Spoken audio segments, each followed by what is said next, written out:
Բարև ձեզ, ես մանկական գիտկոկորտ ականջաբան Աննա Արկադիա Այդինյանն եմ եւ այսօր կզրուցեմ մի թեմայի մասին, որը շատ մտահոգում է ծնողներին՝ ադենոիդ հյուսվածքի գերաճի եւ ադենոտոմիայի անհրաժեշտության մասին։ Ադենոիդ հյուսվածքի գերաճը կամ քթմբանային նշիկը լիմֆոիդ հյուսվածք է, որը գտնվում է քթմբանում։ Քթմբանային նշիկը մասնակցում է իմունային պաշտպանությանը, հատկապես մանկական տարիքում։ Ադենոիդները սկսում են գերաճել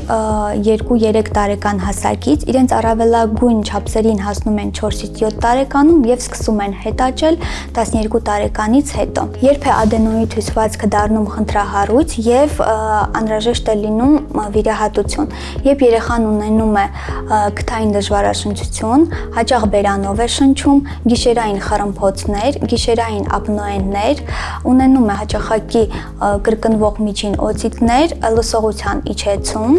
նաև խոսքի խանգարում է առաջանում եւ ունենում է դիմային գանգի, ատամնաշարի եւ կցվածքի զարգացման խնդիրներ։ Հիմնականում վիրահատությունը կատարվում է 4 տարեկան հասակից, սակայն լինում են դեպքեր, երբ կատարվում է ավելի վաղ։ Ինչ հետազոտություններ են անհրաժեշտ մինչև վիրահատությունը։ Լոր բժշկի խորհրդատվություն, կատարում են քթմբանի ֆիբրոսկոպիա կամ քթմբանի ռենտգեն քննություն կողմնային դիրքով։ Վիրահատությունը կատարում է, երբ երեխան ունի սուր վարակ, ընդհանուր վիճակը կայուն է եւ վերջին հիվանդությունից անցել է առնվազն 2-ից 3 շաբաթ։ Վիրահատությունը կատարում է ընդհանուր անզգայացման պայմաններում։ Հետվիրահատական ընթացքը անցնում է հիմնականում թեթև, ամենադժվար օրերը 5-րդ եւ 6-րդ օրերն են, որի ժամանակ երեխայի մոտ լինում է ցավեր պարանոցի շրջանում եւ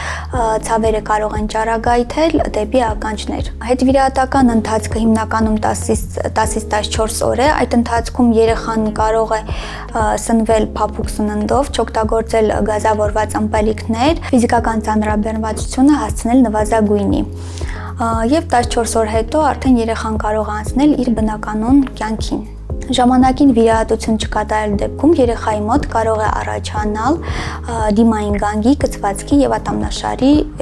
զարգացման խնդիրներ։ Ադենոտոմիան չի թուլացնում երեխայի իմունիտետը, եթե այն կատարվում է ժամանակին եւ ճիշտ ցուցումով։ Հակառակը բարելավում է քթային շնչառությունը, լսողությունը եւ քնի որակը։ Եղեք առողջ եւ տեղեկացված։